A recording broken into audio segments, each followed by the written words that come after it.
Salut à tous.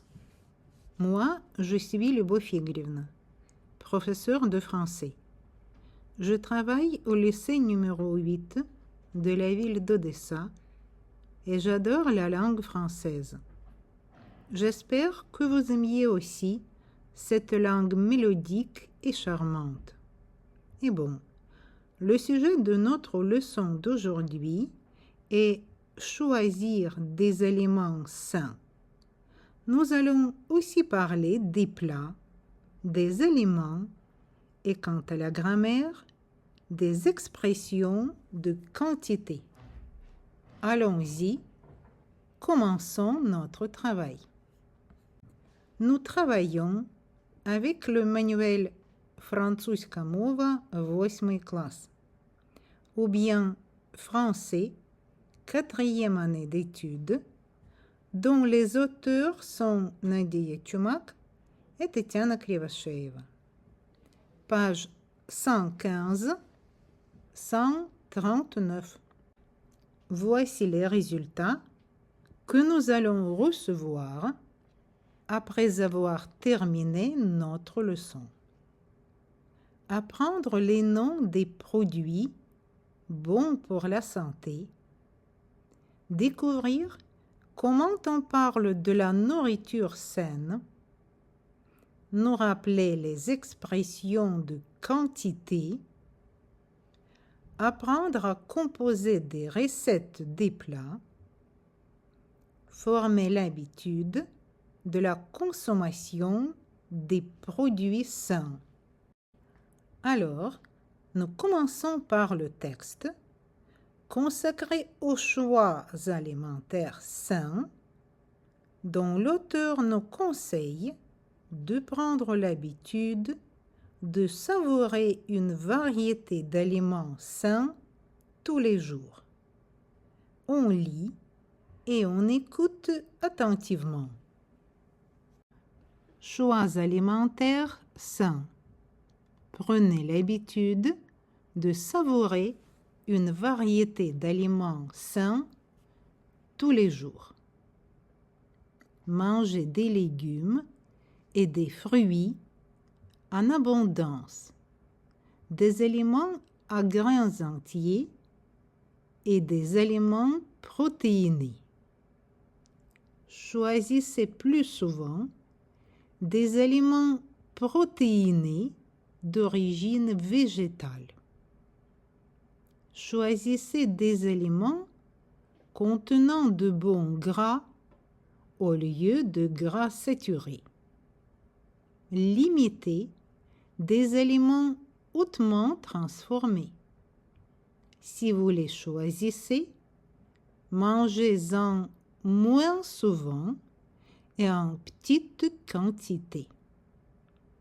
Utilisez des ingrédients qui contiennent peu ou pas de sodium, de sucre ou de gras saturés ajoutés pour préparer vos repas ou collations. Lors de vos sorties au restaurant, choisissez des aliments plus sains. Faites de l'eau votre boisson de choix.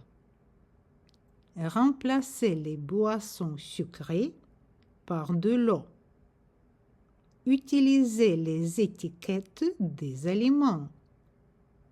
Restez vigilant face au marketing alimentaire. Il peut influencer vos choix. Et maintenant, vous devez composer quelques phrases pour raconter vos habitudes alimentaires. Vous pouvez mettre la vidéo en attente pour bien accomplir le devoir. Les bonnes réponses. Je mange beaucoup de légumes et de fruits. Je consomme des aliments à grains entiers et des aliments protéinés. Je choisis bien d'aliments contenant de bons gras.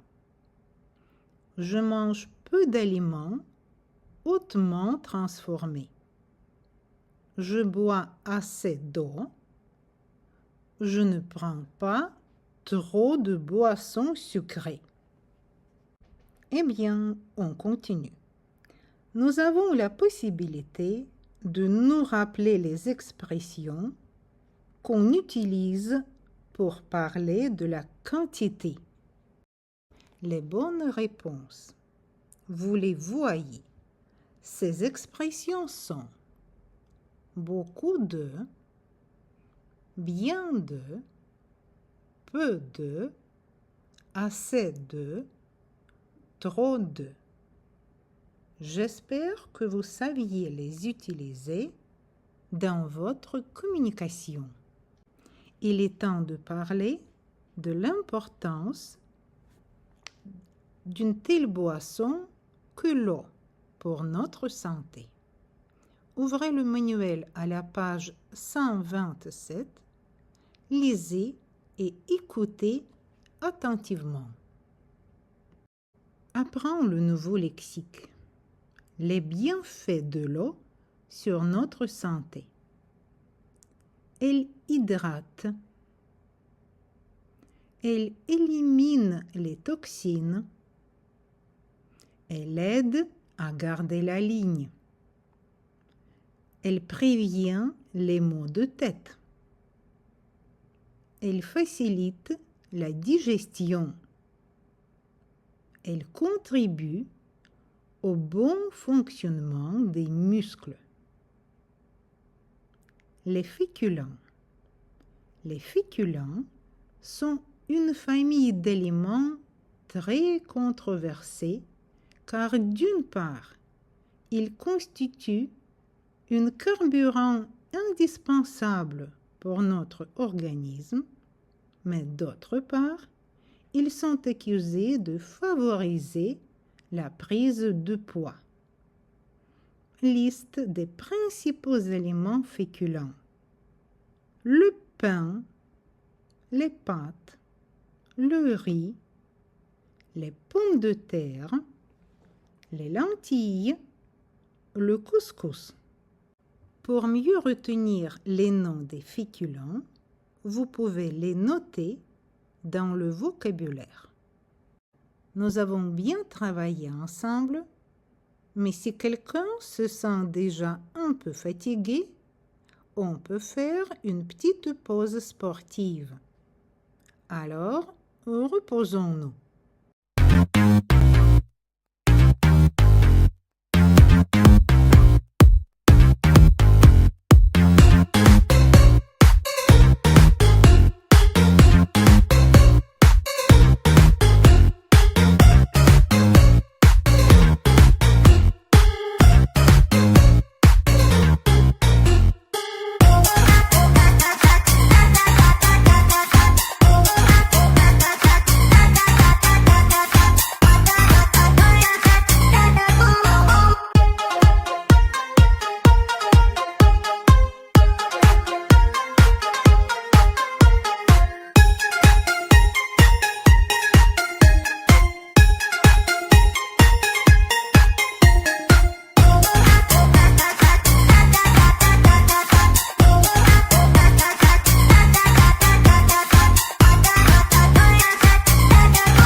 Eh bien, après une petite récréation, on reprend notre travail. Allons-y. Page 130, exercice 12, 13 et 14. Vous pouvez mettre la vidéo en pause pour les faire. Exercice 12. Observe l'image. Conseille à ton ami de boire régulièrement de l'eau. Exemple. En transformant le besoin de boire de l'eau en habitude, tu conserveras ce réflexe. Pour y parvenir, une méthode simple consiste à lier ces verres d'eau à 8 moments clés de la journée. Bois un verre d'eau avant d'aller à l'école. Exercice 13. Imagine les 5 questions de quiz sur l'eau et écris-les. Exemple. Quel gaz ajoute-t-on pour fabriquer de l'eau gazeuse? On ajoute du gaz carbonique. Exercice 14. Teste tes connaissances. Que faut-il faire afin de bien manger? A. Manger plus que notre faim. B. Manger dans le calme et consacrer du temps à nos repas. C. Manger debout. 2. Marc a faim entre 2 repas et il rentre tard ce soir. Aux machines distributrices, il a le choix entre plusieurs possibilités de collation. Que devrait-il prendre pour faire un choix santé? A. Un yaourt. B. Un jus de pomme pur à 100%. C. Des chips. 3. À quelle fréquence est-il conseillé de consommer des féculents? A. Chaque jour, matin, midi et soir. B. Chaque jour, matin et midi uniquement. C. Uniquement les jours où nous pratiquons une activité physique. Les bonnes réponses. A. B. 2. A. 3. A. Il est conseillé de manger des féculents à chaque repas, de préférence des produits complets qui contiennent plus de fibres. Et voilà encore un texte consacré à notre sujet. On lit et on écoute bien attentivement. Page 129. Quelle est la différence entre une eau gazeuse et une eau pétillante? Les bulles contenues dans l'eau pétillante contiennent du gaz carbonique ou dioxyde de carbone. Le gaz présent dans l'eau pétillante peut être de diverses origines. Ainsi, on distingue les eaux naturelles gazeuses des eaux gazophiées ou pétillantes. Dans le premier cas, le gaz vient de la source même de l'eau. Il est lié à l'activité volcanique terrestre. Les eaux gazophiées sont des eaux plates à l'origine auxquelles l'on ajoute du gaz en usine au moment de l'embouteillage. En remontant de sa source, l'eau traverse la roche et se charge en différents minéraux: calcium, magnésium, sodium, potassium ou fluor. Sa composition en minéraux varie en fonction des marques et dépend donc des roches traversées. Les eaux pétillantes sont souvent riches en bicarbonate de sodium. Grâce à son action antiacide, le bicarbonate de sodium facilite la digestion.